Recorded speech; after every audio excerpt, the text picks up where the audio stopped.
In today's video, I'm going to show you how to use conditional formatting in Google Sheets so you can automatically highlight, color code, and organize your data based on any condition you set. Whether you're managing a budget, tracking a project timeline, or cleaning up a messy spreadsheet, conditional formatting turns raw numbers into a visual story at a glance. If you find this helpful, please like and subscribe, and let's get started. Alright, let's begin at the very beginning. The first thing you need to do is select the cells you want to format. You can click and drag over a single column, a row, or even your entire dataset, whatever range makes sense for your project. Once you've got your selection highlighted, go up to the top menu and click Format, then choose Conditional Formatting from the drop-down. This opens a sidebar on the right-hand side of your screen, which is your control center for everything we're about to do. You'll notice there are two main tabs in that sidebar, Single Color and Color Scale. For most basic rules, you'll start with single color. Now let's set up your first basic rule. Under the single color tab, you'll see a section called Format Cells If. This is where the magic happens. Click that drop down and you'll find a long list of conditions like text contains, greater than, less than, date is before, or even is empty. Let's say you're tracking sales numbers and you want to flag any value over $1,000. Choose greater than, then type 1,000 in the box that appears. Below that, you set the formatting style. You can change the background color to a bright red, make the text bold, or even change the font color to white so it really pops.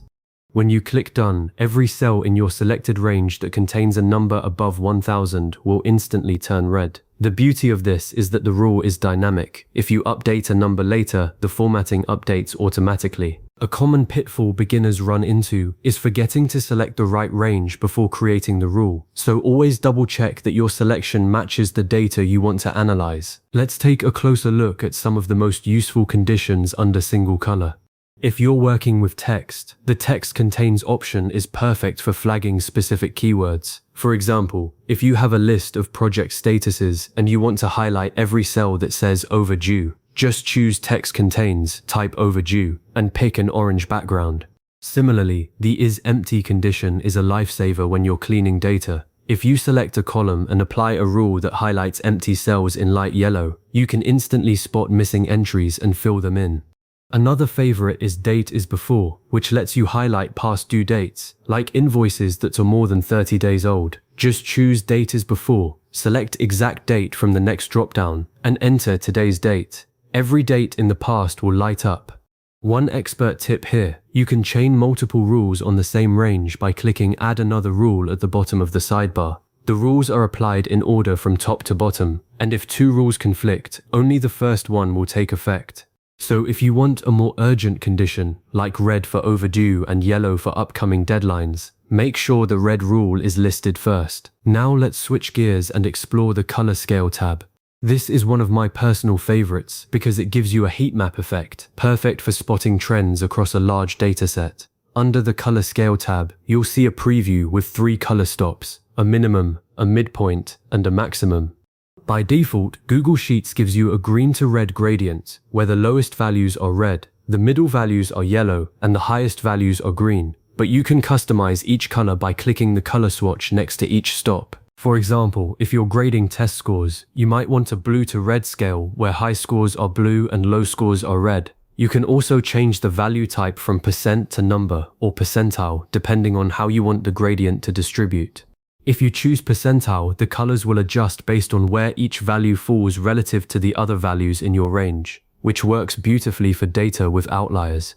One pitfall to avoid with color scales is applying them to datasets that contain extreme outliers, because they can compress the middle values into a very narrow color range.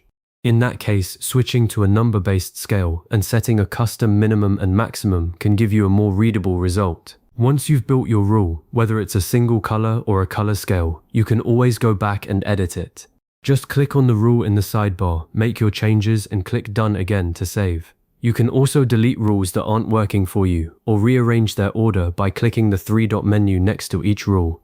If you want to apply the same rule to a different range, you can duplicate the rule by clicking the duplicate icon, which saves you from recreating it from scratch. And here's a bonus pro tip. You can use custom formulas as a condition if you need more advanced logic. Just scroll to the bottom of the Format Cells If dropdown and choose Custom Formula Is. For instance, if you want to highlight an entire row based on a value in one column, you can write a formula like $, $B2 greater than 1000 and apply it to your entire data range. The $sign locks the column, so the rule checks every row against column B. That unlocks a whole new level of power. Let's wrap up with a quick recap. You've just learned how to use conditional formatting in Google Sheets, from selecting your cells and choosing between single color rules and color scales, to customizing conditions and even using custom formulas. This tool transforms a flat spreadsheet into a visual dashboard that helps you spot patterns, catch errors, and communicate insights faster.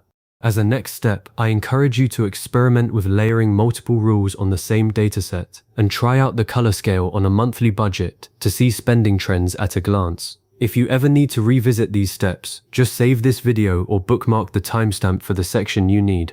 Thanks so much for sticking with me. Now go make your data work for you.